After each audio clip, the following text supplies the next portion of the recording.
Guys, alam nyo ba, pagkalipat namin dito, wala na yung mga bagong bili kong mga rug. So, yung mga gamit namin existing ngayon, yung mga nakikita or nabibili lang sa mga kalsada, wala naman akong problema nun. Pero talagang bumili ko ng pang-aesthetic, only to find out, wala siya dito kasama sa paglipat namin. Ewan ko kung saan na siya, kasi malinis din naman iniwan namin yung old house. So, bumili ako ng bago at mas bigger na din siya, girl.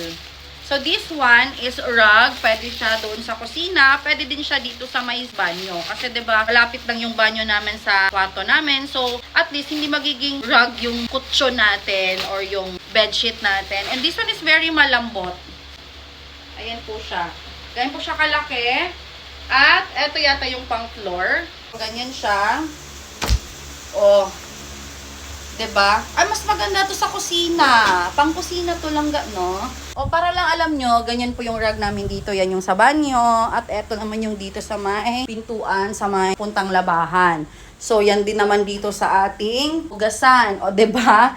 Ewan ko kung saan na sila napupunta. So, ngayon, ayan. So, ay, ang daming hugasin. So, at least with that, kapag galing tayo ng hugas, lalo na kapag tiles, oh my God, prone sa dulas. So, para hindi tayo madulas, kailangan natin yan. Oh, naghuhugas ng plato, te. Hindi, syempre, para sa mga taong naghuhugas, so kailangan natin yan. So, mga momshies, lalo na sa may mga magagandang kusina, deserve nyo yan, napakaganda. I-check out nyo na, ilalagay ko sa yellow basket.